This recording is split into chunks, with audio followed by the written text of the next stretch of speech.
Hey everybody, welcome back to Budget Bladesman, and I thought this would be a good time with the recent news to go over Cold Steel, and more importantly, the Cold Steel Voyager. If you guys hadn't heard the news, Lynn Thompson, the owner and founder of Cold Steel, a week ago from the filming of this video, actually sold Cold Steel to more or less a outdoor sports conglomerate. They own a bunch of different other companies that specialize in outdoor sports. I know one of them does electronic ear protection, various other companies. So just wanted to do this video since I think cold steels are going to be real popular here in the next few months. We'll go over more of that towards the end. All right, so let's first get off into the specs for this guy. Pop it open there. So again, we're looking at the Cold Steel Voyager. This is the large version, and we have an overall length of 9 inches, a blade length of 4.25, so this is a little bit on the larger side. A blade thickness of 0.13, so it's a little bit over the average for an EDC knife.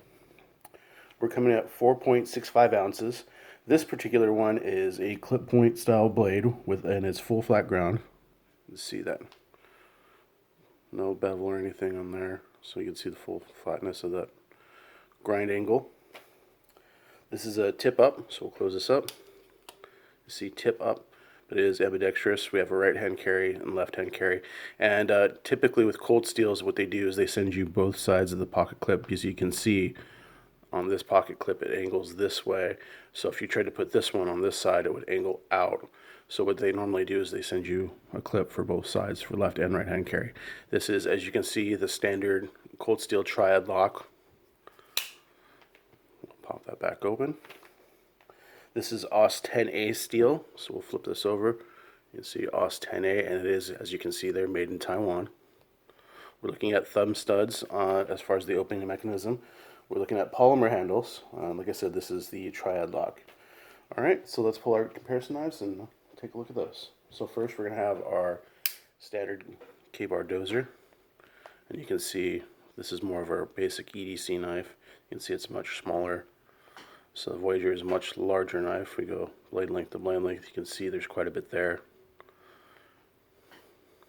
We'll go end to end here. And then we'll pull out our Gerber flat iron. More of our standard, bigger, everyday carry knife. You can see even there, handle to handle. With handle to handle, it's much larger. Even sharpened blade length, go right about there. It's much larger. Let's see how those look together.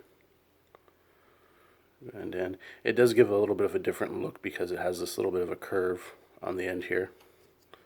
So go ahead and close these up. Get these out of the way. We'll close this up, see how it looks in the pocket. I will say this one, I did modify this one a little bit because you can see it's bent out just a little bit. Cold steel clips tend to be, for my liking, a little tight. So this one's been bent out just a little bit, so it kind of sits in the pocket better, so just keep that in mind. Let me show the shorts here,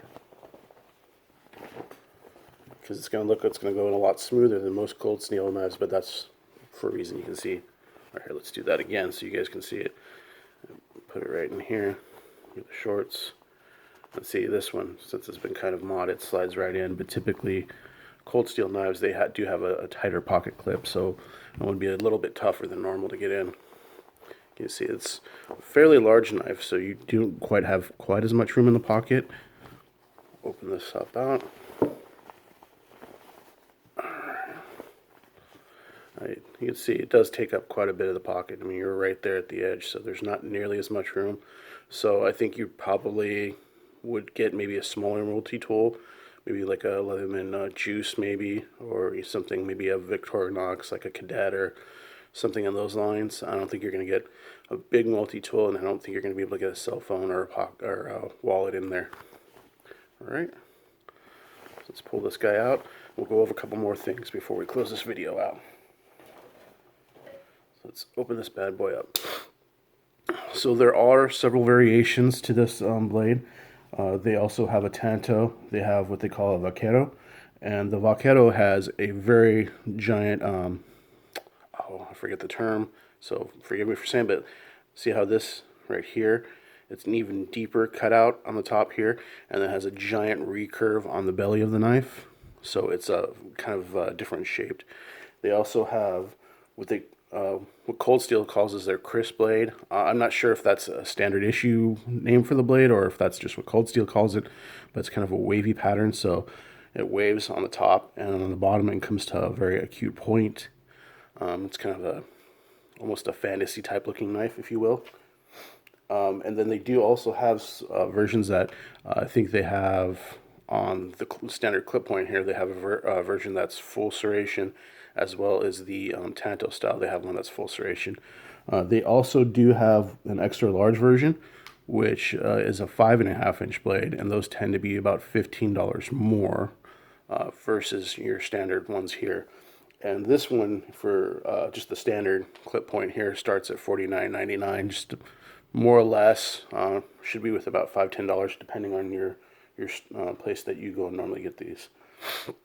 So again, I just want to kind of go over this real quick. I mean, like I said, Cold Steel did sell to a, like I said, lack of a better term, a outdoor conglomerate. So I know if you saw Lynn Thompson's video, who is, like I said, the, I guess now current former owner of Cold Steel, he said not a lot's going to change, that he's still going to be around. And the main designer, Andrew Demko, who designed the Triad lock here, are going to be around. But, you know, that's great for him to say. And, you know, I've had the opportunity to shake Lynn's hand a few times because I live close to their factory here in Southern California.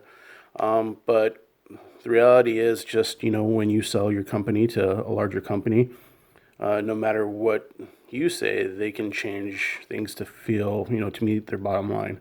So, you know, I would suggest personally, if there's a Cold Steel that you've been looking to get, I would go ahead and get it now. I mean, I know Lynn says that, you know, things aren't going to change, but he basically has no say now. You know, he did sell his company, and unfortunately, that may mean that there's going to be change coming in the future. Who knows what that's going to mean? If that's going to be you know, different blade steels, and they're going to go with lower cost blade steels, or, you know, I mean, they do already manufacture most of their stuff overseas, so that's not necessarily the big concern, but just maybe more materials, and maybe you'll see some of your favorite designs going away. Who knows? So really just my last thought for you guys, if there's a Cold Steel that you're looking to get, I would go ahead and get it now. Okay, guys, so thanks for stopping by. We'll check you next time. Bye.